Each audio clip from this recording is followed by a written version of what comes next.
What happens when deepfakes and the technology that sits behind it becomes so effective that you and I can sit and watch a video of someone saying something and optically would categorically say that that was the person saying it, and it could be 100% false.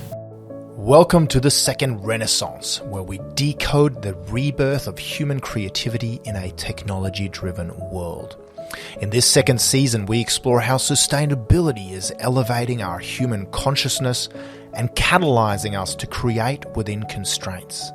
We decipher why now is the biggest entrepreneurial opportunity since the dawn of industrialization, and what leaders can do to harness the winds of change. I'm Sorman-Nilsson, global futurist, impact champion, and father, and your host for the second Renaissance.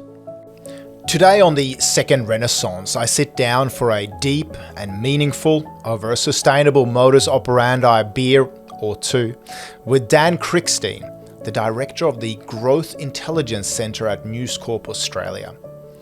We discuss sustainable news and content, responsible production of news stories in the context of synthetic AI-driven media, the changing role of news in an age of influencers and alternative facts, the hyperspeed of fake news dissemination, the counter-factual to shortened attention spans, and the brand damage that comes from cybersecurity breaches and recycling exposés, and ultimately how brands and businesses can grow ethically and sustainably into the future in alignment with the UN Sustainable Development Goals. I really enjoy this odyssey into the metaverse and virtual realities with Dan, and I know you will too. Now, a quick word on pedigree. Dan is a consumer strategy and analytics leader with global experience across retail, consumer goods, digital and media industries. He currently leads News Corp's Growth Intelligence Centre, supporting publishers, brands and industries develop growth strategies through unapologetic, customer-led thinking and product innovation. Prior to News Corp, Dan spent over a decade building transformative insights capabilities in organisations including Qantas and Paramount Pictures and 20th Century Fox. Dan spends his life thinking about the future, and I am in awe of his data-based foresights and human reflections. Now, on with the show. Dan Krigstein. Hello. Hello. Welcome. I don't know, like it's a reversal of roles, because I remember at Adweek a few weeks or a few months ago, it was you calling the shots and cross-examining. Yes. Well, I'm hoping that this is a bit more of a two-way conversation, but who knows? I might break out into cross-examination all of a sudden. Let's see where we go. Now, tell me a little bit about, first of all, your role. I believe you're now the Director of Growth Intelligence within News Corp. Yes. What does that mean? What does it mean? It is a very flamboyant title. So I lead an exceptional team of individuals who are mandated to uncover exceptional insights. So we work with brands and industries across the country. We work with the publishers. We work with agencies to deeply explore the future needs of consumers, to understand what keeps them up at night, what the hopes and dreams are, what we're seeing in terms of mindset shifts. But fundamentally, we're there in a position to support the growth of the companies that we partner with, the growth of news as a construct, and to support fundamentally the audiences that we reach, and build a better Australia through having an informed citizenry. Mm. Now, I know you're a massive consumer advocate. Yes. You certainly, within the growth intelligence unit, as I'm going to call it, the sort of, the foresight skunk works within News Corp. Do you want to just kind of tell us how you fit within the ecosystem first of all? So the best way I've heard it articulated, I will play back someone else's words.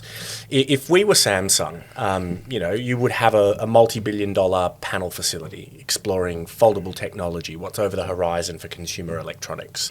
That as you said, that sort of R&D skunk works. Publishers and media, whether or not you work in the film industry, the publication industry, the the music industry. You're in the business of audiences. And so we are, for lack of a better articulation, an audience R&D centre. Understanding how do we develop products, services that delight the very many Australians that major publishers speak to. Yeah. Well, fascinating to have you here on the second Renaissance. Thank you for having me. I should do a little toast. Cheers. Let's do a little toast because I should say also for those audience members who are not used to or accustomed to us seeing us drink anything other than coffee on this show. We are actually today drinking after hours on a Friday. It is, it's one of my favorite activities, hosting podcasts and interviewing people on a Friday afternoon. And we thought, well, we are allowed. It's like 32 degrees or something and very humid in Sydney.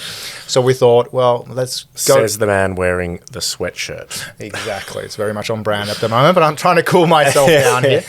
Courtesy of Modus Operandi, which of course is a local brewery here, and everyone apparently enjoys a little bit of a drop. So we are not sponsored by MO, but nonetheless we are. Certainly support their product. we certainly are today. So great to have you here on the second Renaissance. And we're not just going to talk beer nutrition. We're going to talk digital nutrition. We're going to talk sustainability, sustainable digital content. Awesome. We'll talk about this idea that content is chemistry wrapped in narrative. Who knows? We might talk about, the concept of fake news versus real news and the emerging metaverses. I mean, there's so much to talk about, but perhaps just to kind of launch us into the future discussion. If I were to say that humanity, us humans, parents, kids, in an era of cyberbullying and digital distraction from distraction and digital addictions, etc. If I were to say that humanity needs better digital nutrition for our hearts and minds, what would you say as a publisher, as someone that's really interested in the future of this space? Feel free to agree or just totally disagree. I couldn't agree more. I think, and you and I have discussed this, in our prior interactions. I think the idea of a digital diet, I think, is a really apt analogy. And much like a diet, right, that you can draw allusions towards a diet, this idea of a balanced diet, right? We wouldn't just put one particular food group into our bodies, right? It doesn't give us the diversity of nutrition that we need, right? And I think we can and should do a better job as individuals in getting a balanced diet.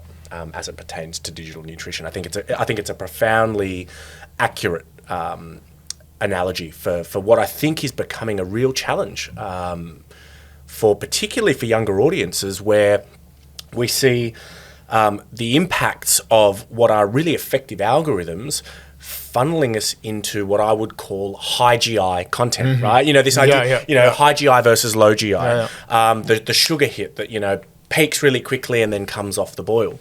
And much like, and I know you and I both have young children, if all we fed our children was the high GI sugar hit, we would know exactly where that movie goes, right? We would see the impact. Child abuse. We would see really quickly what happens to their well-being, right? And I think the same can be said around digital nutrition and our ability to really understand the value and the importance of diversity in terms of what we consume digitally. So I think I couldn't agree more. I think, and this is something that I know, not just publishers as an industry, but digital content providers and content creators are really grappling with, because algorithmic content, right? And think Netflix, think Spotify. These ecosystems are trained to give us what we want, right? By design, it's a fine-tuned machine. But if every time my daughter came to me and I gave her exactly what she wanted, I'd be having pasta with cheese every night and gummy bears, right? And that's not a good outcome for anybody. So I think that there's this tension that we're seeing created where, and people are becoming more conscious of it, right? People are becoming more acutely aware of the echo chamber effect. But I think what we're starting to see is a real ready reckoner for particularly in younger audiences, this pursuit of truth.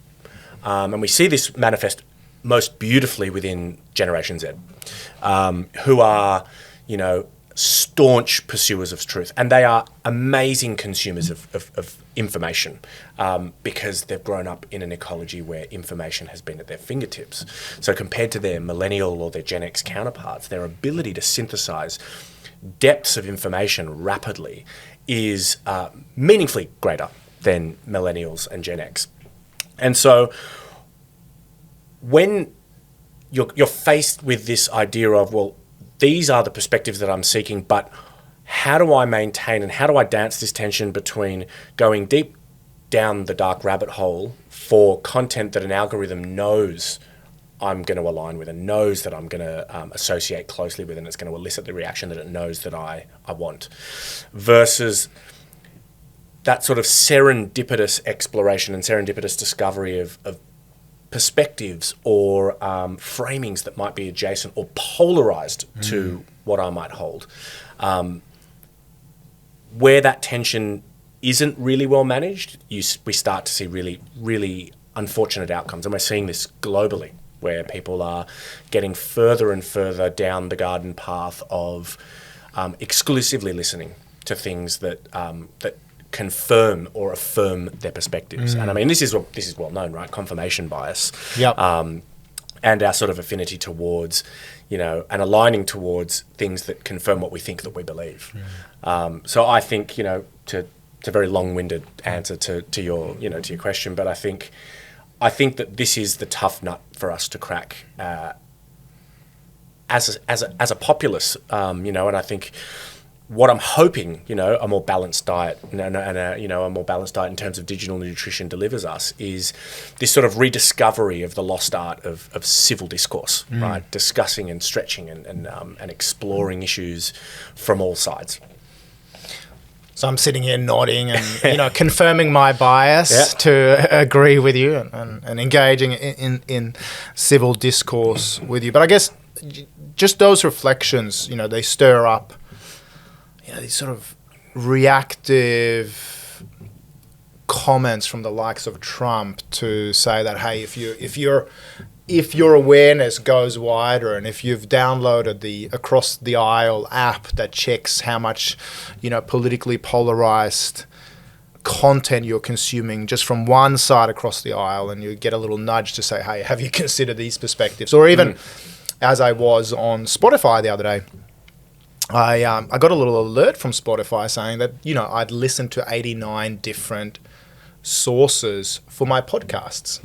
And it was like a little, gamified nudge that you actually have a fairly diversified. I didn't even realize. I thought I was only listening to Esther Perel at the moment, and Brené Brown. And so you can sense my kind of, my interest in that space. But I was like, oh, that's pretty good. Like Spotify is actually keeping track, and maybe their recommendation engine is going to throw up some really interesting stuff. And they've, increasingly their algorithms seem to be aligned to not just want to have me go down one rabbit hole, but actually provide me with a variety of different perspectives. Absolutely. I mean, there was a great article I read recently that attributed 80% of Spotify's value to that exact algorithm that you're referring to, right? The algorithm that drives the My Discover Weekly. And anyone that, and I'm a massive audiophile. I love listening to music. It's one of my, passionate pursuits. And you're spot on, right? The algorithms, be it through Spotify or Tidal or Qobuz or whatever the your preferred consumption, ecosystem, the value is not in giving you more of what you want. The value is in the serendipitous discovery of things that you may not have thought you liked. And I can wholeheartedly say that I've discovered, many new genres in music, many new genres in things that I thought I would never stumble upon without that serendipitous discovery. And I'm not staying with Spotify, and I'm not choosing Spotify because it's giving me more of that niche genre that I've just played. It's because it's helping me rediscover, and this seek for, for new, this cathartic release of, oh my God, this is something that I've never experienced before. And we've started to see, with the likes of Netflix, where they've sort of danced that fine line, and they've probably skewed a little bit too far towards just feeding you more of what you want. And then they've had to rein the algorithm back towards, finding that balance of, hey, you like this, here are some other things that are adjacent to it. But here are 3 things that you might not have thought about that we think, based on some really smart learning, you might love. And we're going to take a punt on that. And some we're going to get wrong, but some we're going to get really right. And I think it's that balance of, I watched it, no, it wasn't really for me, but then there was this thing that it would have never come across my plate. And you know what? That's opened up this huge ecology of things that I love that I didn't think that I would. Now, just because you're a man of the world and a global citizen and an audiophile that, favors Tidal over Spotify, clearly because of the beautiful sound. Tell us about a couple of those discoveries, just for the rest of us, so we can feed the algorithm and beast here. But give us a couple of things you found. Well, okay, I'm giving you a peek into your death metal. No, interestingly, that's been the one genre of music I've really struggled to get into. But I have rediscovered, or I should say, discovered my love of folk music. I grew up listening to electronic and in all forms. I've got a brother who's a very, very talented psytrance producer, and I'd really gone through that phase of the very many flavors of electronic, from deep house to progressive. And then it started to bring me a little bit more to sort of this nexus of synthetic music, but with beautiful instrumental laddered through it. And then it sort of slowly kept taking me adjacent towards things like folk music and beautiful instrumental music from across the globe. And so that was sort of this, and now I'm fascinated by that whole area. Yeah. And there's some great Swedish and Norwegian musicians that I listen to now that are part of my favorite playlists. Like First Aid Kit, or are they too mainstream? I'll try to find another example in.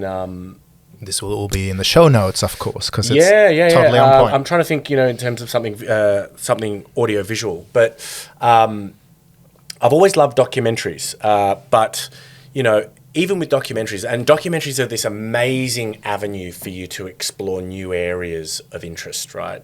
And there was this amazing documentary that I only stumbled on because of Netflix, called Wild Wild Country, and it's about this cult from back, I think it was in the 80s, called the Rajneeshi. Apparently, really big in Australia. I'd never heard of them, and I went and spoke to my parents. I'm like, oh, you've got to watch this documentary. It's about, and my mom's like, oh yeah, the Orange People. But I would have never thought to explore that area, and understand. And again, that's a brilliant look into sort of, human psychology and how, we are self-corrupting. So if, for any of our listeners that want to go deep down a rabbit warren of, how even a convent with infinite possibility and all the ambition and the idealism in the world can rot from within. It's this amazing human experiment. That's my my recommendation for the day. But that was something that was really adjacent to what a standard algorithm of what does Dan like and what does Dan watch and listen to would have generated. And so there's some amazing examples of where you really go tangential, and that surprise and delight, that's what makes a really sticky customer relationship. Well, I think it's fascinating too, that sort of surprise and delight and what brands can do, and certainly content, news and entertainment providers can do to almost educate and equip people with a new sort of social currency, which is like, oh, have you heard about First Aid Kit? Or have you heard about Wild Wild Country? Like, because it kind of makes you the most interesting person in the room when you've got something meaningful to share that is a great podcast or is a great documentary, because you're sort of, bit of WeWork talk here, sort of elevating humanity's consciousness potentially throughout content and great digital nutrition, as opposed to just saying, hey, just read this vitriol on Twitter in 140 characters or less. So thinking about that and like the future of humanity, like this idea about content and well-being, digital nutrition. I mean, the UN Sustainable Development Goal number 3 addresses good health and well-being, including mental health. Are there ways in which news and media kind of feed into that? I mean, again, this idea from our friends Moskovitz at ABZ Lab, this idea that content is chemistry wrapped in narrative. In other words, whatever we produce, whether it's a TikTok reel or if it's an Instagram story, whatever it happens to be, every piece of content in this podcast is potential brain chemistry wrapped in a story, wrapped in a narrative. Like even the UN Sustainable Development Goals recognize the importance of good health and well-being for the world, for the future. So what role does news and media play in that? And I promise to our listeners, this is not a Dorothy Dixer, but this is something that I've had the privilege of exploring deeply over the last 6 months, because obviously coming out of the back of a pandemic, our entire mental model of health and well-being has changed. It has for most, it's expanded profoundly, right? Even, if you think about, the number of buildings, the architects that are now integrating health and well-being theory into the way, even into the structures that we work in. And I think much like any other foundational need, publishers or content creators have the altruistic role of helping audiences and consumers navigate. And we see this in particularly within the news cycle and within media, that as the rate of change becomes faster and faster. The really old adage, the rate of change has never been faster, but it will never be this slow again, right? I think I might be guilty of having said that. Yeah, I'm sure. I have no doubt. I think there's a cap nod to a Canadian Prime Minister on that. But one of the things that we found in this brilliant piece of work that we did with one of the partner organisations that we work with was that, consumers are sitting, or audiences are sitting in a number of really different anchoring narratives. What health and well-being means for you right now, what health and well-being means for me right now might be polarized opposites. The one thing that is unilateral across audiences that we've seen is that the pandemic has acted as a lightning rod to reappraise our life, right? What matters, right? Does it really matter if I get to my prime of life and I've got all of those awards and and all of that recognition if I've missed the years of my children growing up?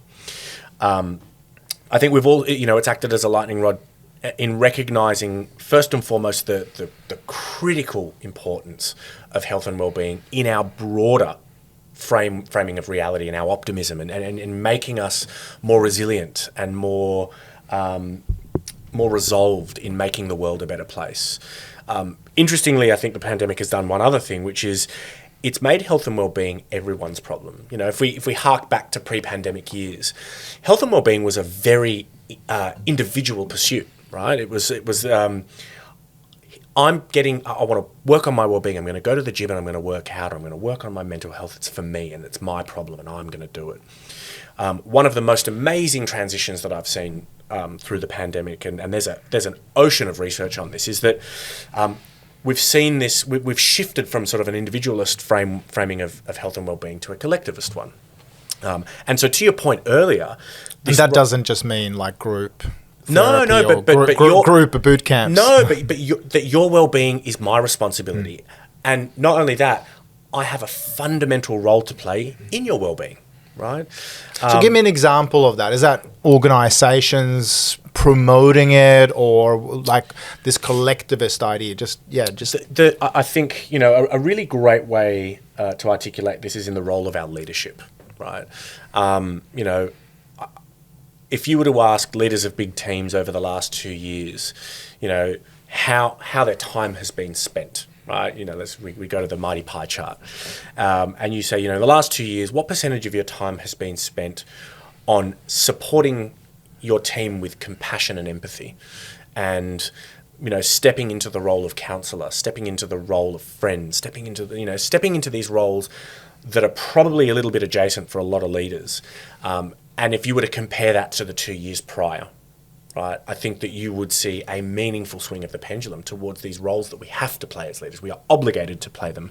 And for for those that are, that take leading people seriously, we're privileged to be able to do so, right?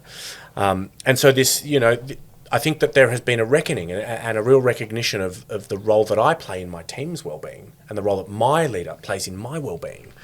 And I think we've seen it the other way as well, that the role that my leader plays in my life has fundamentally an impact on my children. And I mean, you and I were talking about this just very recently around what our children see in this new blended working dynamic. And the unforeseen symptoms and unforeseen impacts of what we see through the lens of professionals and and experienced executives versus what our children see when we're working from home and what our children frame that working from home dynamic as. And so I think smaller decisions that might have had a very ring-fenced impact on our lives have much broader ripple effects now, given the blended nature of how we work and the very many roles that we step into. So that's leaders almost having through the pandemic, through the focus on mental health, almost a permission that rather than, asking the question, are you okay, as per Are You Okay Day, which is now every day, that mental health and being asked, having the ability, I guess, to ask the challenging questions of is everything okay at home, that would have been quite confrontational pre-pandemic, would you say? And now it's more like you're actually doing it's almost it's not a hygiene factor. I don't want to diminish it in any way, but now it doesn't seem as awkward maybe. Yeah, look, and depending on who you ask, my personal belief is it is a hygiene factor. I mean, you have a fundamental responsibility as a leader to support the people that are in your duty of care, right? The same way that teachers do, right? And I think... But do you think, pre-pandemic, that every leader would have been oh yeah, I really do ask the tough questions of, from a mental health perspective and... No, I don't. Sort of almost what some people might have pre-pandemic thought of as prying, overstepping the boundary. Probably not. I think it's a good point, but I think that there, and it kind of goes back to, I think that there's this broader diffusion of the dichotomy of work and home, right? Yeah.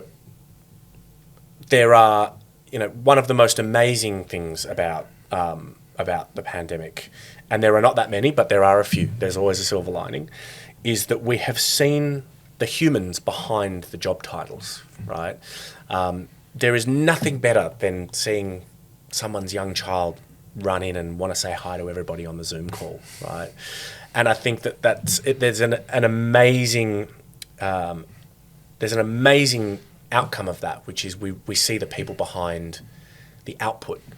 And I think that's something that was happening over time, but much like a lot of things in terms of digital uptake and digital adoption, we've seen a meteoric acceleration of that through the pandemic.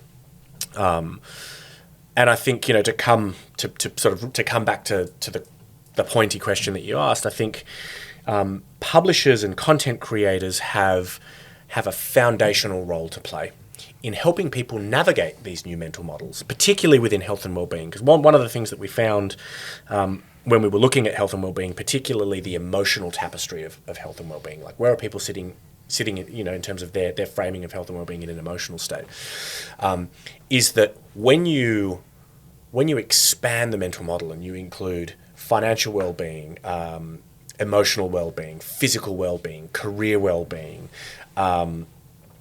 social well-being, right?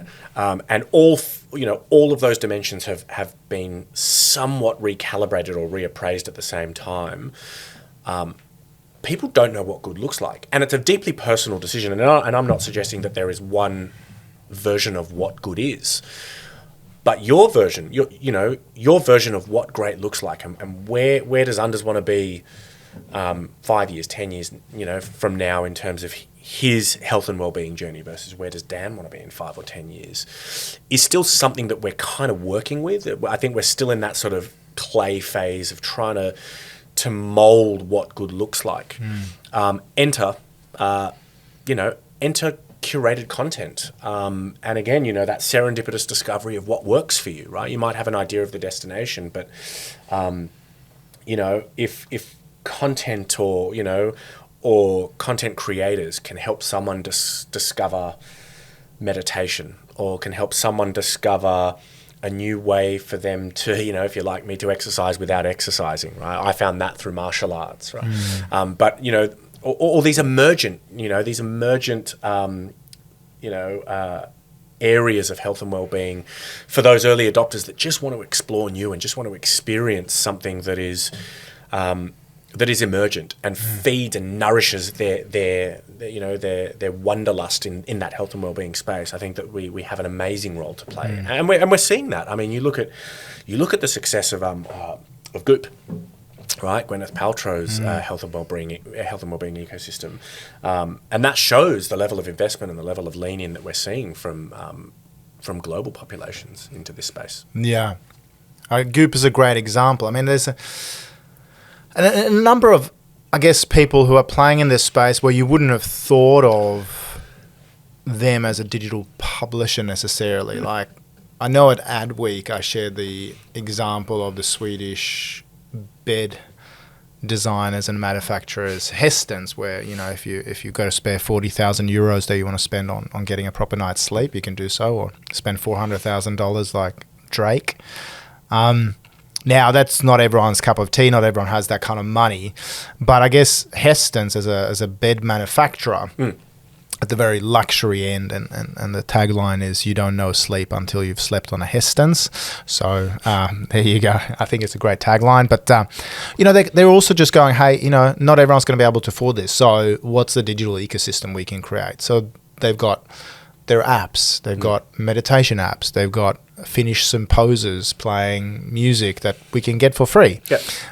They've got hypnosis apps that promote the greater interest of like amazing sleep, even if you can't sleep, just like Drake. Yep. So, that's just one example of where this space of, good health and well-being is being explored. And I'm like, I even think in my personal life, I'm like, there's so much richness in podcasts, in online content, when it's curated correctly and when it's researched properly, that I'm like, some of the providers and some of the services I consume, like, for example, my therapist. I'm like, why doesn't my therapist go, hey, here are the top 3 podcasts to explore between this session and our next session? And they're verified and they're properly researched, and like they go to the points that we've been discussing here. So as you ruminate and as you process some of your childhood stuff, then like go and listen to these. And instead of like, I've sort of taken that into my own hands, but I find that like the sessions I have with my therapist, several, they're more powerful because of the content I consume in between the sessions. It's almost like I get more psychological bang for buck, but like I had to go and find them, and I hope that they're all accurate and tested and verified and all the rest. But like, you're going to the intellectual gym. Yeah. Right? Yeah, but like, I think there's so much scope for, big and small business to kind of go, here's an ecosystem, or here are, you can stumble upon this, stumble upon that. But like, and I guess particularly in a world where there's so much fake news, there's so much, voodoo, there's so much like stuff that's, not necessarily verified, and people go down rabbit holes that, frame their entire belief systems, whether it's people reading, Zero Hedge, and whether it's people making, being educated to become, suicide bombers because they have a certain, belief system. Like, our beliefs, partly shaped by the internet and propaganda and other things, lead to potentially, horrendous consequences, not just for the individual, but for society. So I think, this digital hygiene, digital nutrition is such a critical component. Yeah, as I said, I couldn't agree more. I think just sort of adding to a couple of comments you made, I think that there's even some really brilliant local examples of where brands create this ecology of around the health and well-being benefits that they are adjacent to. There's an amazing linen company, flax linen, called Bed Threads, and they started as a company in Australia, doing amazing Manchester sheets, right? And over time, they've expanded into candles and linen tableware. But the way that they communicate to their audiences and the way that they communicate to their known customer base is much more through the lens of creating this amazing sanctuary, right? And it's all through the lens of well-being, right? And it's it's delivered really authentically. And I think that's another brilliant example of where something that could be seen as a utilitarian product, when looked at through the utility and the benefit that you get through this manifestation of health and well-being and being well and creating an environment that is safe and nourishing to you, can have amazing traction in consumers. And you made a comment, particularly on the indoctrination of suicide bombers. And I think there's this, there's an amazing podcast by a guy called Simon Sinek. I'm sure that you've heard of him, called A Bit of Optimism. And there's this phenomenal episode where he interviews a woman called Dia Khan, who's famous for, as a Muslim woman going and sitting down with white supremacists. And the podcast orbits around what he calls extreme listening. But the adjacent insights in that are around how these ecosystems fundamentally indoctrinate these young humans, right? And what I find, what was illuminating for me was that it was less around these ideals, right? And it was about, indoctrinating them through this, through grab your pitchfork, who should we go and vilify, but much more around finding a place to belong. And it's and I think it's a profoundly simple simple insight, but it's often overlooked that these organisations, and there's 1,000,001 of them across the globe, they are what they are because they are exceptional at making people feel comfortable. Which and my concern is, particularly post-pandemic, and particularly with younger audiences, where they are more connected than ever before, but lonelier than any of the generations that come before them, that this idea of belonging can be used as a tool for amazing good, but also for very nefarious and very dark outcomes. To that point, we had Ed Coper from Popularis, which is sort of PR, political strategy firm, comms firm behind a lot of the Teal independents. Yeah, I remember the episode. There you go. And so thank you for tuning in. And Ed talks about this idea in his book, Facts and Other Lies, quick little plug, that, humans don't necessarily seek truth. They seek a sense of belonging. Yes. And so I guess that's in my mind. So I'm like, I know F. Scott Fitzgerald said that the test of a first-rate intellect is to hold the two ideas in mind at the same time that seem diametrically opposed and still retain the ability to function. If I get that correct, hopefully, F. Scott Fitzgerald. And so we've talked a little bit about the fact that, like, this new generation, they want truth. At the same time, as a human, we want, like, belonging. Like, from a content perspective and from a narrative perspective, understand that fake news spreads 6 times as fast as real news. But how do we win this battle for providing people a sense of belonging and community, but also one that's grounded in some fact and truth, as opposed to just made up shit? Well, there's a couple of dimensions to this, and let me ask you, are the two diametrically opposed, right? Because one could argue that in our search for belonging, what we're really looking for are finding people who believe what we believe. And I think truth, truth is a really, really, really abstract term, right? And there are many truths. It comes down to how you frame things, right? There are truth and fact are very different, because a fact is in isolation and a truth is a construct of our reality, right? And I think, and to sort of hark back to one of the first, discussions we were having, I think that's on us. I think that, the onus is on us to seek truth and to seek truth through a very many set of perspectives. You can have two people that watch the same thing happen but get two really different outcomes, especially when you get to sort of descendant events and interpretations of things. There are very many truths out there, and there's a deep, dark rabbit warren of psychology and philosophy. We can go down there. But I think, we, particularly in the age of information, are going to have to take individual responsibility in seeking truths and seeking perspectives and forming truths.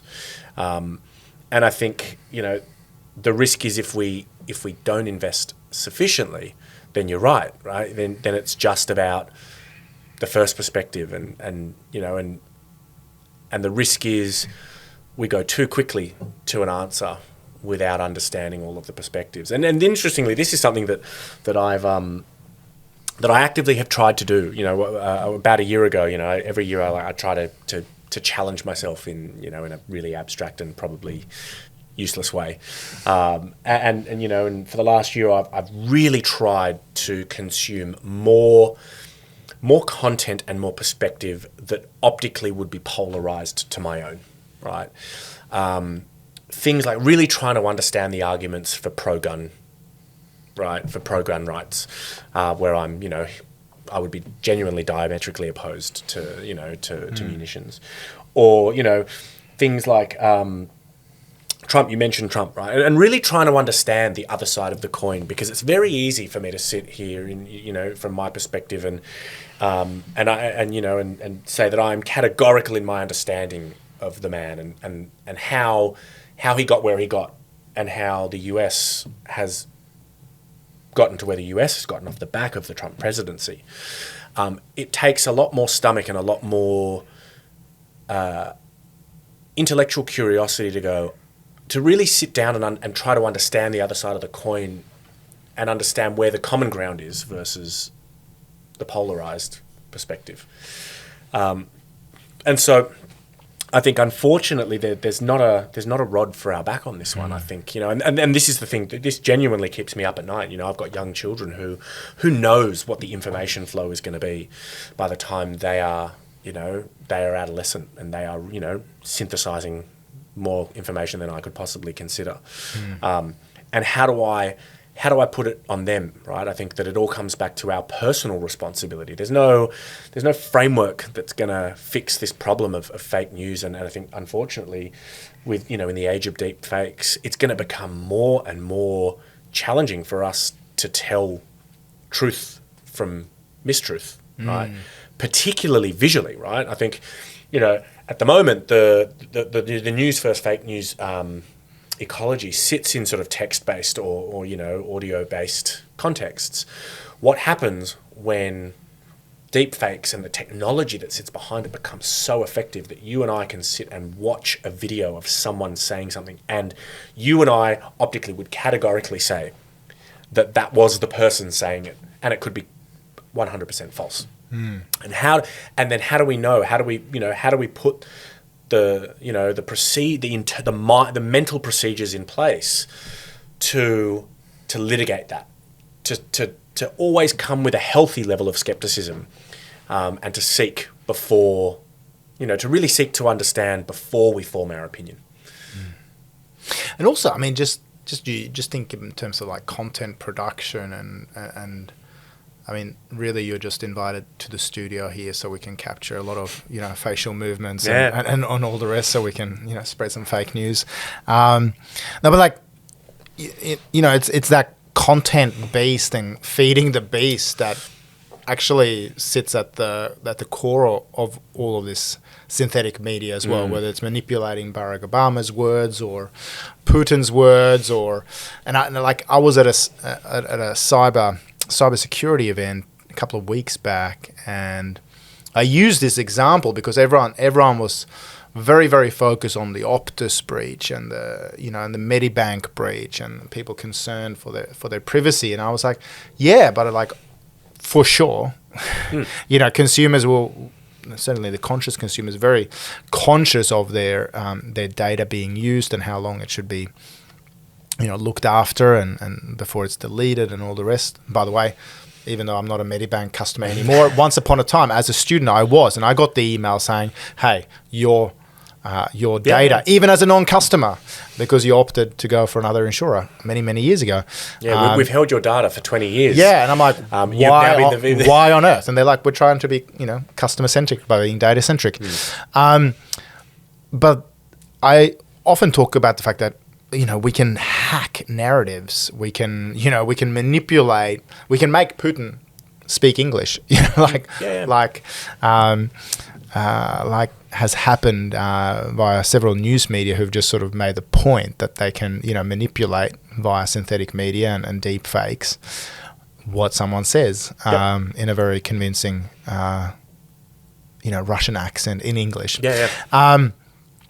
But I'm concerned in that space again. Like, even if I think about the UN Sustainable Development Goals as these sort of creativity catalysts. They talk in UN Sustainable Development Goal number 12 of responsible production and consumption. And while the focus there in many ways is sort of on the circular economy and physical production and consumption, I guess my sort of tangential conversation here or question to you is like the current media landscape, given some of these technologies, how can the current or future media landscape be responsible, and how can we sort of nudge or encourage people to consume content and news responsibly? It's a great question. Okay, there's a couple of elements to this. Fundamentally, I think the buck stops with the individual, right? I think we as individuals need to be cognizant of the ecology of information. And this isn't a news or a publication challenge. This is, we are in an information age. We are ravenous consumers of information. I mean, our fridges can talk to us and tell us what we need. If you've got enough for a very expensive fridge, it can tell you what you need to order from Woolworths or Coles, right? People that like Heston's beds or... or self-ordering fridges. But I think this is why published and professional published media exist, right? I think what we're going to see, and we see this when we speak to consumers over time, particularly as it becomes much more difficult to understand what is real from what isn't real, the role of the professional publishers comes to the fore, right? Brands become a trusted home for real news, right? Now, there might be news that is real that has very different perspectives, right? There are, a huge diversity of perspectives, even within Australia. And there are different media organisations that platform and celebrate and share and encourage all forms of perspective. And that, I think, is part of having a free democracy. And I think, the alternative would be much, much more concerning in my mind. But in an age where, to your point, you could get Vladimir Putin to speak in a somewhat respectable Russian accent in English, that's where trusted ecosystems come in, right? And that's the value exchange, right? The reason, and we see this. This has sort of been we see this with a lot of products and sectors. But as people move into the sector or move into the industry, and we see this in news, as the stakes get higher in life, right? As we've got kids and we need to navigate wealth creation, we need to navigate schools, we need to navigate aged care for our parents, as we need to understand the political topography to be able to have a government that aligns, that believes what we believe and aligns to what we want. Herein lies the value exchange of published media, right? In you subscribing or you exchanging, value in some way with that publisher. That's where quality journalism comes in. That's the value exchange. The expectation is, if I'm paying for my subscription, that the engine is curating trusted content. And so, the adage I like to use is that, in a world of deep fakes, if we hark forward 10 years, trusted brands become both a lighthouse and an anchor. A lighthouse in terms of, guiding ships to shore, right? Here is something that has been vetted, that has been truly checked from a QA perspective, and this is something that we believe you need to know. And then an anchor in terms of, and here is everything else that may be of interest. And I think, particularly in the age of citizen journalism, I certainly hope that there is a meaningful place for trusted brands to exist, because, without them, as you've alluded to, it becomes the Wild West, and you just don't know. And without some really serious investment of time, which none of us have, right? It takes a really smart, really acutely aware operator to be able to understand a deep fake from a not deep fake, because you've got to go and check it, and you've got to correlate, and you've got to triangulate lots of different sources. And so, if anything, I think over time, the construct of published brands, albeit in a very different form factor, not necessarily a masthead or a broadsheet, will have a larger role to play, not a more diminished one. And I just think of my media consumption throughout the pandemic. I know in the early days, I had a tendency to actually kind of stop looking at the, I thought of the news and the daily, infection count and case numbers and all that. I was like, okay, well, this is just noise. Zoom out a little bit. I actually had to stop myself from watching the news at times, but I went to more long form, to things that were published not on a, within the daily sort of news cycle. And I doubled down on, Wired magazine subscriptions and Monocle and, Wall Street Journal and New York Times and the Australian and others. Yeah. Because I thought, I want to get the sort of, I want to get the long range perspective here.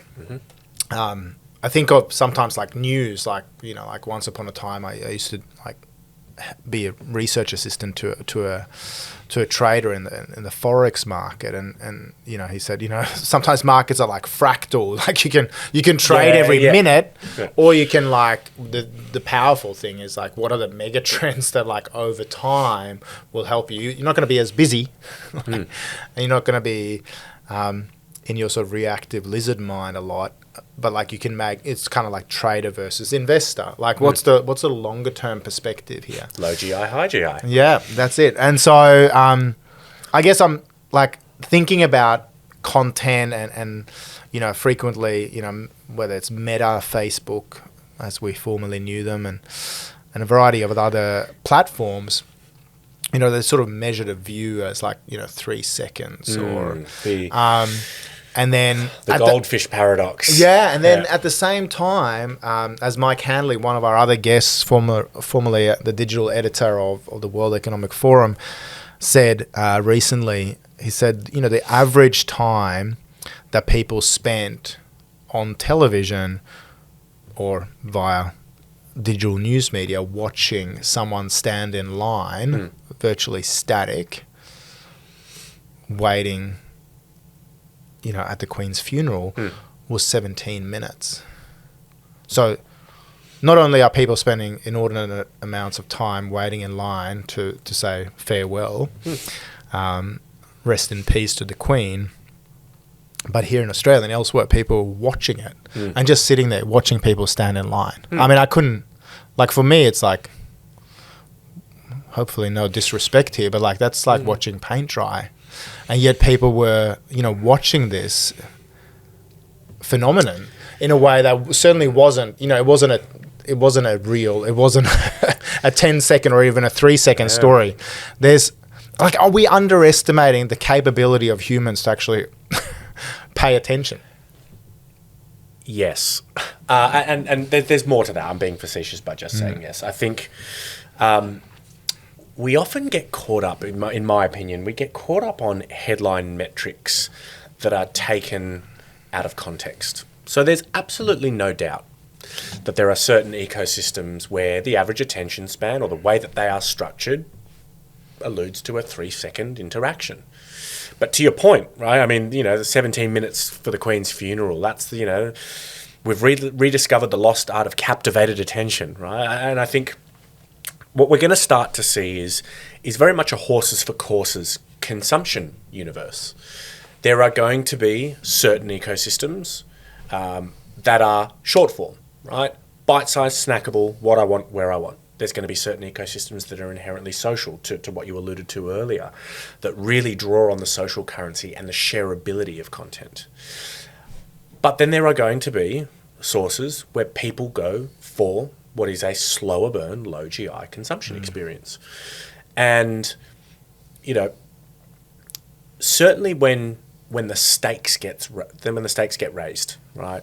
When you're trying to choose a school for your son or daughter, when you're trying to navigate your wealth creation strategy, when you're trying to understand or even explore something that you really love, like new music or, upcoming music, music acts or events across Sydney or anywhere else across Australia for that, you're certainly going to lean in. And so what we're seeing, what I'm certainly seeing and we're seeing is a much broader palette of consumption moments.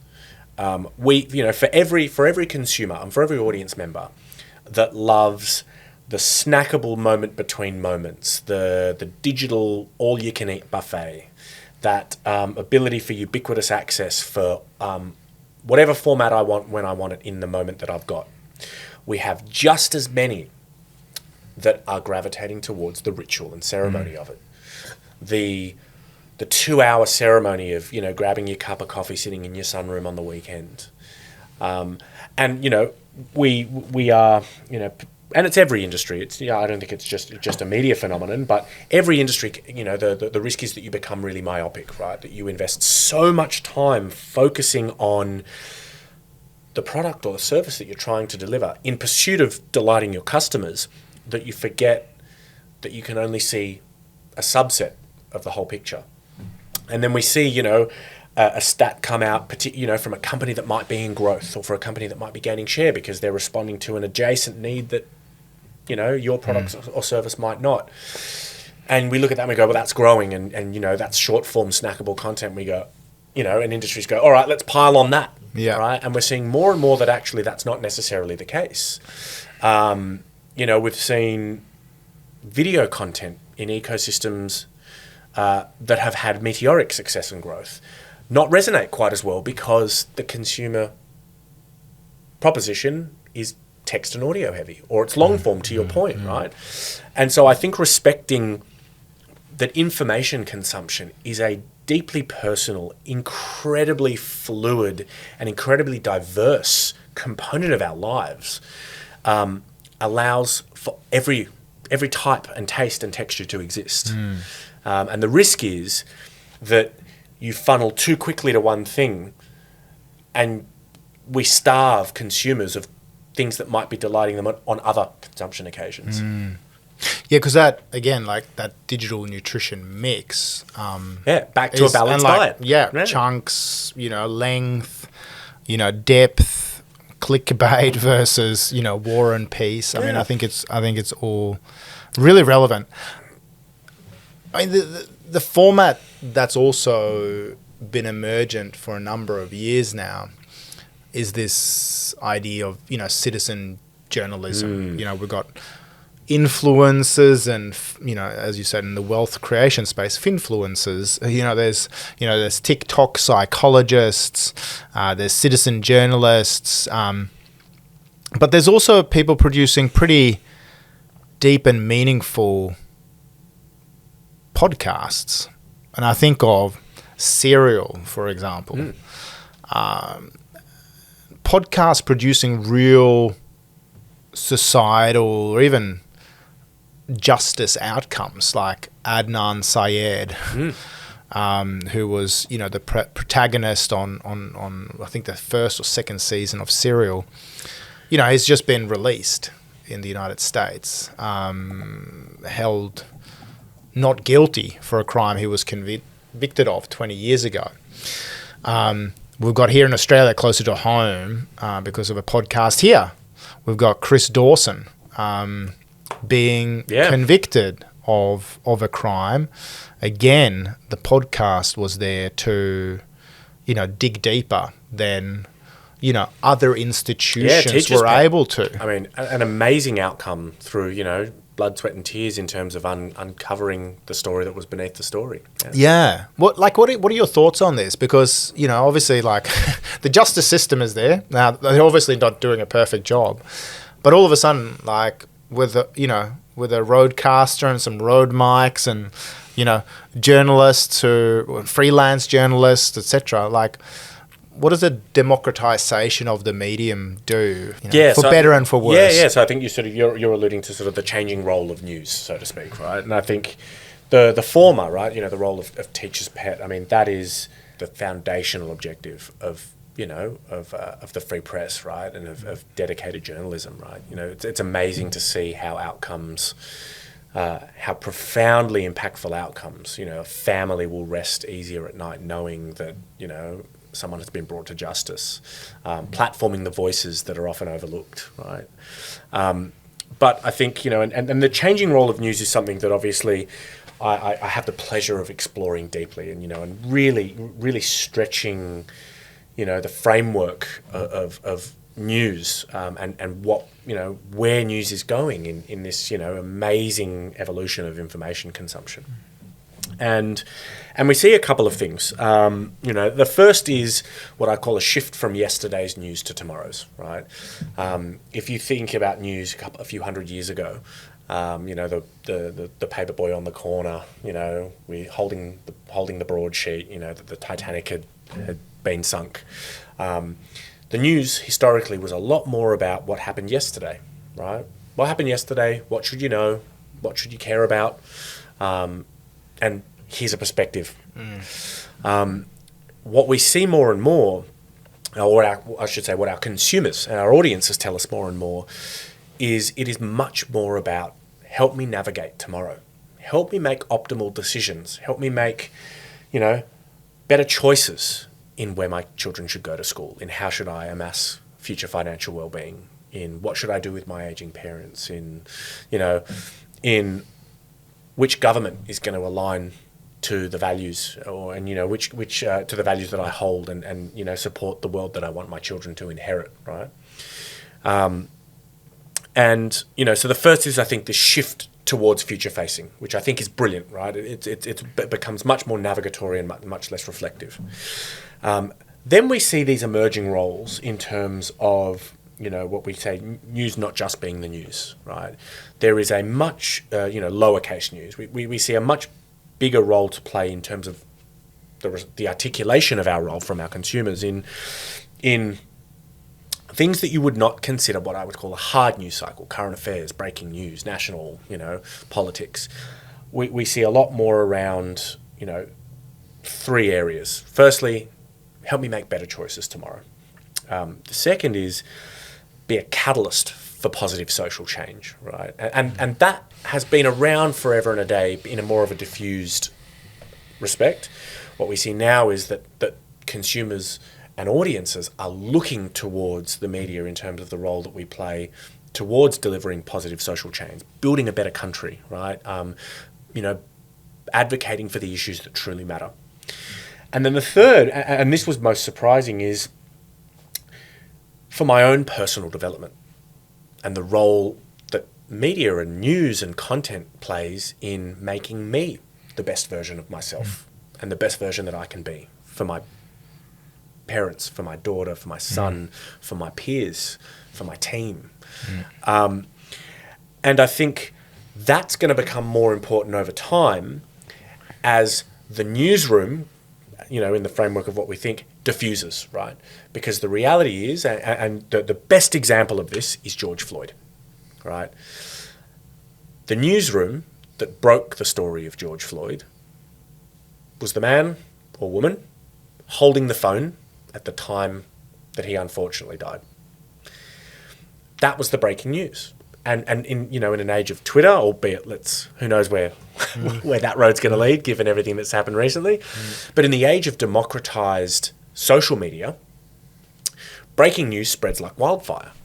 And so it's on us to satiate the other needs more and more. Not to say that the role of to the point that you and I were discussing earlier, there is something importantly to be said about when a news story is covered by a professional publisher, it's been vetted and it is the news, right? To your point, it's not a deep fake of a political leader saying things that he didn't say or she didn't say.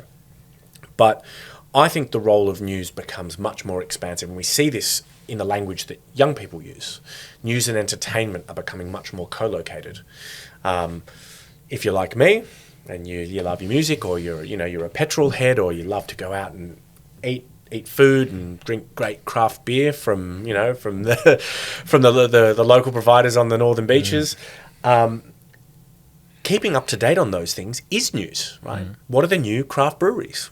What are the new emergent headphone technologies? The new amazing headphones that you're going to buy?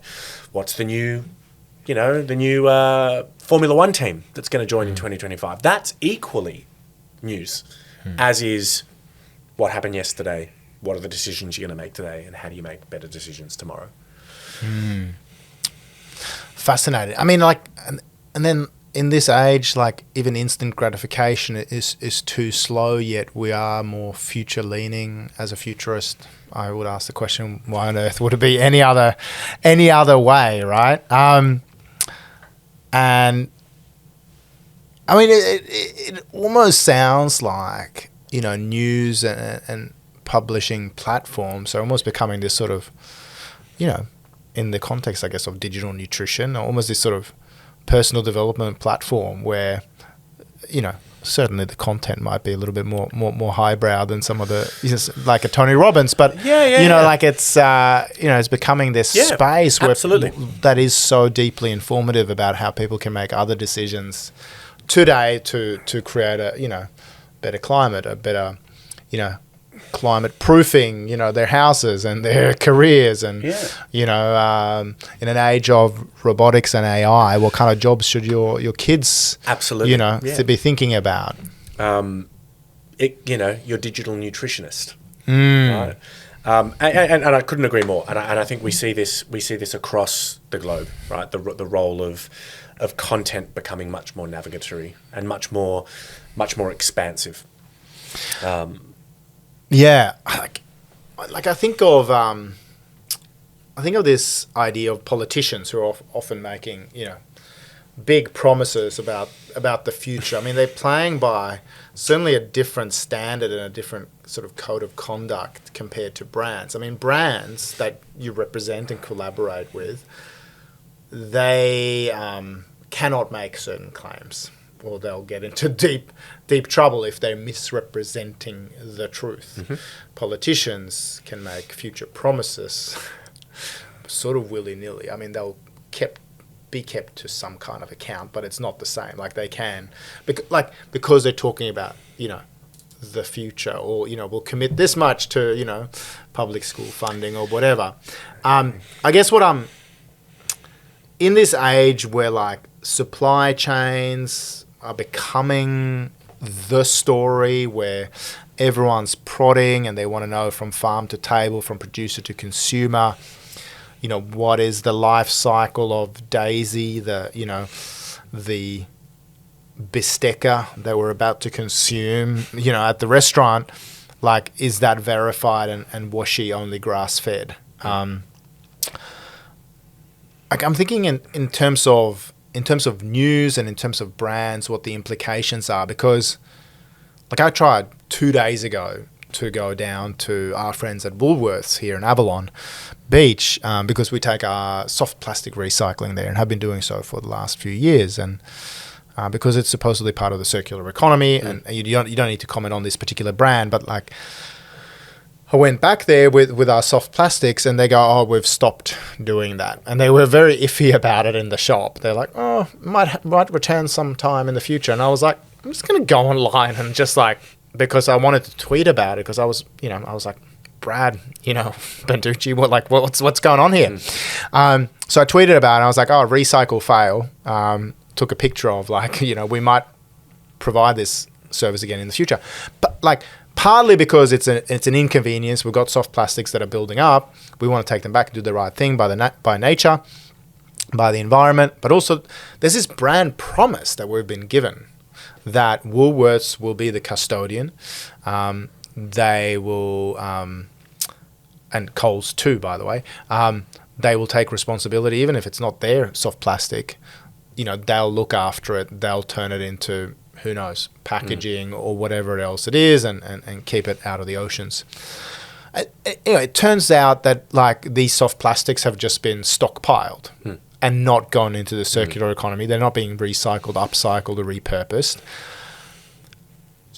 In an era where like the supply chain is the story and there's great journalists who are exposing brands, like there's a great green story there potentially, but like I feel like the whole like ESG and environmental agenda has been it's been pushed back, and now anyone that like is sort of anti-green will just be like, oh well, when they're talking about recycling and being responsible, it just goes into a stockpile and that is turned into a massive environmental and fire hazard. So I guess my questions are sort of around this area of like verified story.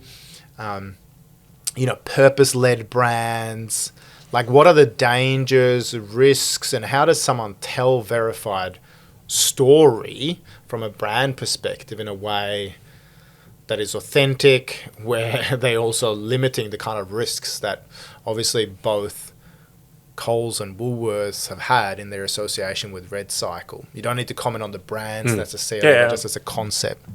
So this is a really hot topic of conversation, and one of the things that I'm deeply passionate about is companies and brands and industries being for good. And I think we often conflate the good that we need to do with purely sustainability, and I think it's really interesting because with certain areas, it's about getting it right?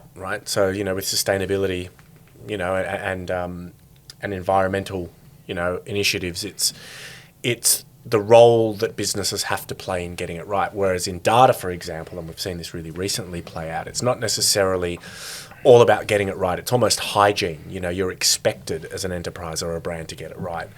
The blowback comes when you get it wrong, right? It's a downside risk, not an upside risk. And I think,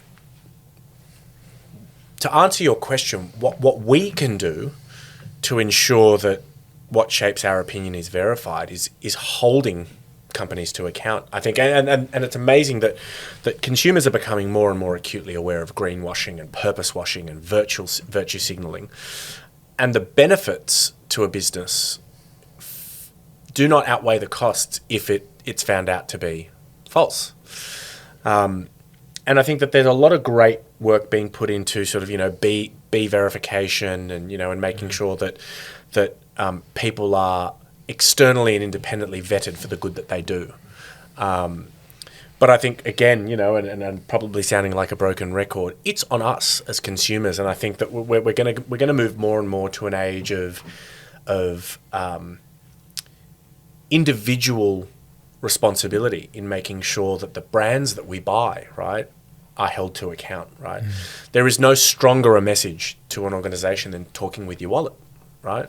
And companies that truly walk the talk on this. Companies like Patagonia is often the lauded example of this, that truly live and breathe the purpose that they talk to, will thrive, right? And they will build incredibly sticky customer bases that will be there with them through the good and the bad times. And I think we all as consumers would be ignorant to think that, companies that are playing the infinite game, right? There's another, Simon Sinek reference. Simon Sinek reference. You're peering into certainly who I am as a person. But in companies that are playing the infinite game, there will be circumstances where they get it wrong. And I think that this harks to one of the other challenges that we can go down this way, but Warren, if you want, where people are vilified or companies are vilified for getting it wrong. That there is no bandwidth for shifting or for agile mentality or for mental agility. Politicians, you mentioned politicians, so I think this is a great example. Don't you think that it's counterproductive to truly punish politicians for changing their mind, right? And we see this play out all the time, right? How often do we see a politician form a position on better information, on more data, on a more balanced nutrition, but up comes a handheld video or a YouTube video from them 15 or 20 years ago, and we are outraged that they are not holding the same narrative or towing the same line that they were 15 years ago, and they're punished for it. My perspective is, why wouldn't you celebrate the fact that someone is forming an opinion or shifting a perspective based on better information? And so what we actually do is we suffocate progress because people in positions of power are so fearful of being cancelled or being vilified because they have formed an opinion that is subtly different to what they've held 20 years ago. God forbid I should disagree with my 15-year-old self. And so I think it's a combination of respecting the fluidity of these things and respecting the fact that organizations and people and perspectives are fallible, and focusing on progress, focusing on the role that we play as individuals in driving the meta change. And I think the worst thing that we can do is put it all on them, because we have an equal role to play in partnering with these organizations and brands and directing these organizations and brands and informing these organizations and brands to do good and be good and do better. Well, like a couple of just immediate reactions or reflections on that. I've been sent emails by Optus, by Medibank. I'm still an Optus customer. I'm not a Medibank customer anymore. I haven't been for many years. So there's still investigations as to whether any of my data was compromised. So I would say my human sort of reaction to that is uncomfortable, concerned, but I'm not. I would say in terms of my reactions, though, the breach of my, those data breaches, certainly they very disconcerting, and other people's data is probably way more hacked and out there on the Russian dark web or wherever than mine. But this Red Cycle, Woolworths, Coles, circular economy claims, I feel more let down by that, because I know that I shifted my consumption habits. They've traded off that perception. Because a few years ago, it was Harris Farm and some of the locals here, the local butcher and the local, Whole Food store and the local health food store and Harris Farm, etc. So, and then I'm Woolies is now green. And I was facilitating a panel at the Australian Food and Grocery Council's annual conference with the head of sustainability for Woolies, and So I was like, oh yeah, I'm going to start spending a little bit of more of my wallet with Woolies because of the soft plastic recycling and some of the efforts into the circular economy that they were making, you know, to the detriment of some of the other brands that I was previously spending money with. And now I'm like, oh, you've been stockpiling my my soft plastics. I could have done that myself in my garage. And so there is probably a deeper sense, and I don't know if I'm right or wrong, but it's just like I'm feeling in my body. More of a disappointment with Woolworths. I think there's a really interesting analogy to this, right? Let's say you hire someone, right? And again, you know, Optus, you know, they haven't traded off the fact that they are the most data secure telecommunications company in the world. Now, I'm certainly not condoning what has happened, nor do I know enough to formally comment on that. But if we fired our employees at the first mistake that they made, the unfortunate outcome of that would be a systemic lack of growth in your people. Right? Optus will grow from this, right? There's no question. And the fact that there's been a breach doesn't negate the fact that for many Australians, and I'm not, you know, saying I'm for or against Optus, and nor am I going to, you know, going to comment on which telecommunications company I might choose to go with. But if all of a sudden a single mistake negated all of the other benefit that company had given you, right? All of the value that they had created in your life, wouldn't we just be doing ourselves a disservice in allowing these companies to push the boundaries and experiment? Because the reality is, and you know, and the usage of data and how these companies use these data is an interesting rabbit warren we can go down. But fundamentally, there's no nefarious agenda to this, right? They use this data to drive better outcomes for their customers, right? Fundamentally, the usage of data is to create better products that are more aligned to your needs and to delight you. Now, there are absolutely checks and balances that need to be put in place, and clearly there have been missteps. But this idea of, you know, you're dead to me mentality, I think, is a really challenging one.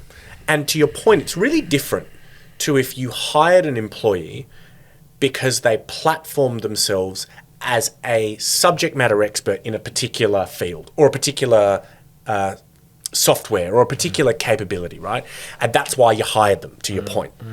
And then you bring them on board and you find out that in actual fact, they have no idea what they're doing and they've been doing it in a completely different system and playing it off as work that they'd done in that system that you had hired them for.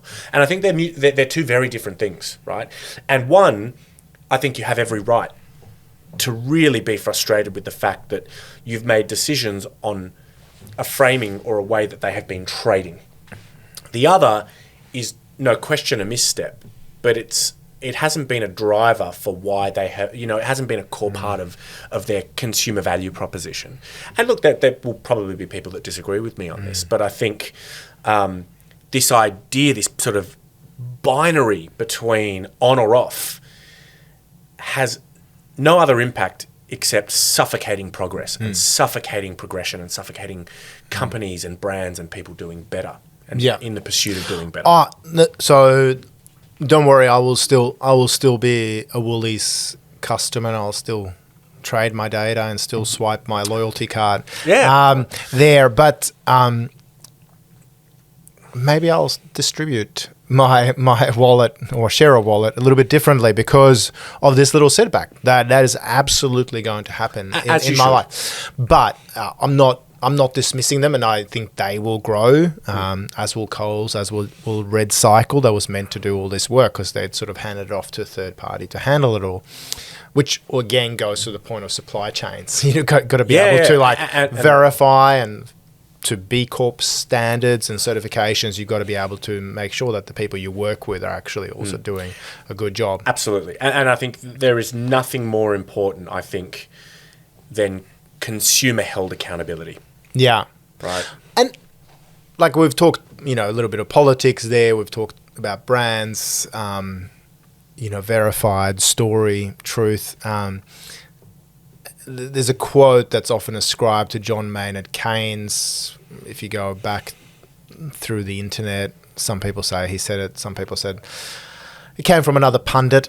But there's this idea that, to your point of changing minds, that when he was asked, why do you change your mind on this? And, getting criticized for it. The idea was, or the response was, when the external facts change, you make a better decision. I change my mind. Yeah. What do you do? Yeah. And I think it's a really nice way of kind of going, okay, well, if the external environment or whatever changes, or you grow and evolve as a human, and if the lay of the land changes, like climate change getting more severe or whatever it happens to be, do you just hold on to very long-held beliefs, or do you change your mind based upon what's going on in the external environment, or how you're evolving your consciousness as a human being, or whatever? We shouldn't have to feel bad about changing our minds and evolving our minds. And I think it takes incredible courage, right, to have the courage to change your mind, to have the courage to change your mind publicly. I think, that the stakes that you're playing with there cannot be understated. And I think that, we have lost, we've kind of gone off piste a little bit in terms of our framing of people changing their mind. And I think that, it should truly be celebrated, right? And making better decisions off better information at a time where things are fluid. I mean, you even look at the medical system, right? The things that we thought were true, categorically true based on the science 100 years ago versus what we know now.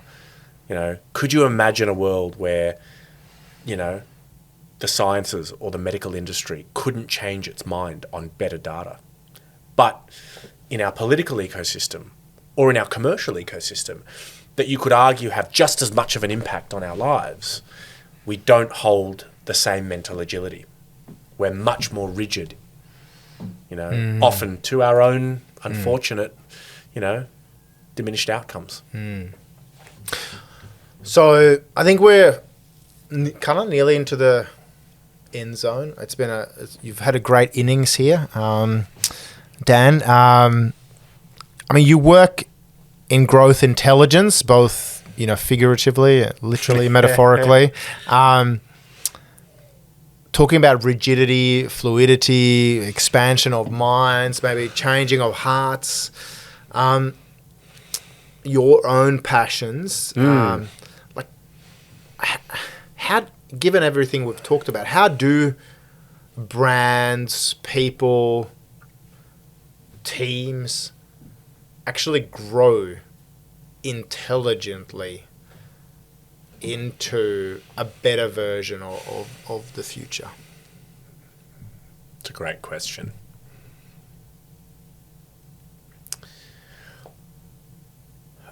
I think, and there's a million different answers to this, but I might give you three ambitions or three hopes. I think the first is, I think the first thing that we can do is expand our perspective, relentlessly expand our perspectives. I think be absolutely cognizant and acutely aware of the tension between personalization, curation, and perspective. And be vigilant in stretching what we know and what we think to be the truth. I think secondly, forget what you think you know, because the rate of change is so rapid and we are going through an era of tectonic shifts that will truly destabilize everything that you have depended on in the past, and you and I were discussing this at Adweek, it's truly all up for grabs with consumers.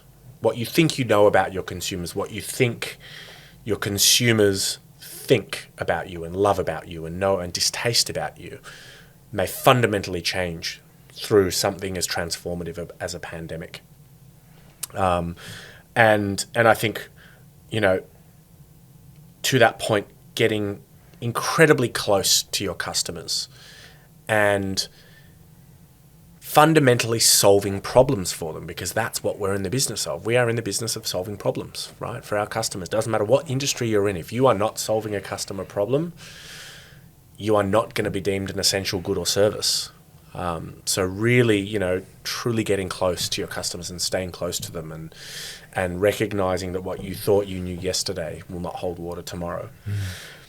And then I think finally, and this is probably the idealist in me, is bring a perennial optimism, right? I think we need to see the good in people. We need to see the good in brands. We need to see the good in what we do.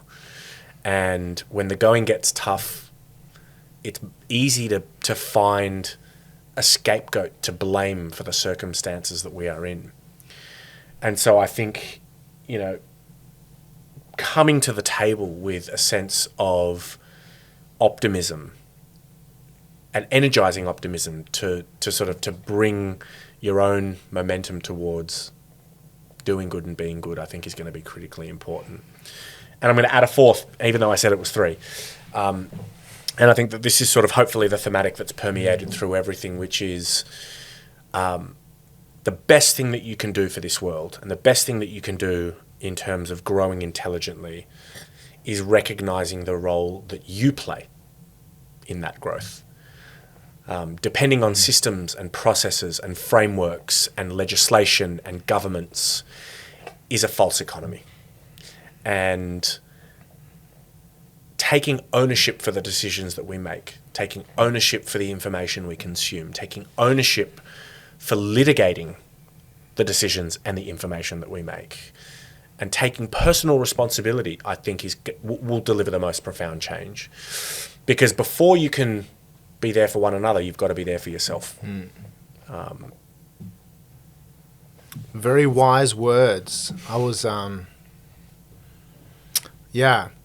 reminded of many George Lucas sort of heroes journey stories there. There's actually, a total very Jedi tangential, very Jedi. You have a Jedi mind if I ever saw one. But I actually thought of a totally different little George Lucas movie there. I don't know if you remember the movie Willow. No. It's about this wonderful little man. I think at the time we would have said that he suffered from dwarfism. It's very much a hero's journey, sort of Moses-style movie where he lives in this little village where everyone suffers from dwarfism, but they're very, very happy, jovial community. And one day they find a little baby in the reeds next to their village, and it's a worthwhile watch. I think it's from 1987, 88, something like that. I give away my age here, the Gen Y that I am. But one of my favorite movies, and there's a wonderful quote in it where Willow goes on this journey. He's sort of like a bit of an amateur magician. He goes on this quest where he has to fight the evil queen, and they find out that this little baby that came to their home in the village has special powers and is potentially this future challenger to the evil queen and all the rest. And Willow, that is an amateur magician who goes to the real magician, like the elder, the elder in his community who actually knows a bit about magic. And the quote and the question is, to your point before, the elder sage says, "Forget all you know or you think you know. Magic is the bloodstream of the universe, and all the magic sits in your finger." I think it's very empowering. Clearly it left an imprint on my psyche at a young age. And your comments reminded me of that there's, magic is the bloodstream of the universe, but also we actually as individuals have some things to do here and forget all we know and we think we know. We need to challenge ourselves and do things anew. And I think my final reflection from today is that while you and I love to work in the world of data and analytics, and I often say, you can't claim to be customer-centric unless you're data-centric and probably security-centric these days as well. I would also add this lens that, yes, if we're data-centric, we can be client-centric, but how can we really be client-centric unless we're also, planet-centric at the same time? And human-centric. Yeah. Because what's the point of just being customer-centric and spoiling and wowing our customers, with wealth advice and the best schools if you're not building a better world? Exactly. Yep. Because it just... without that, it's kind of pointless. And I think it goes back to your point around, what's a world worth inheriting for the next generation as well. So thank you so much for, I was going to say breaking bread, but, having microbrewery, cracking cans and just having a great conversation up here on the northern beaches. Thank you so much for having me. It's been an absolute delight. Great to have you on the Second Renaissance. My pleasure. Thank you. For more information about the Second Renaissance and our work on sustainable innovation, please visit my website, www.sorman-nilsson.com. We would appreciate if you can take a moment to share the podcast with a friend or a colleague and help build the movement. We hope that what we learn together on the Second Renaissance can help us all build a sustainable future for ourselves and our children. See you in the near future.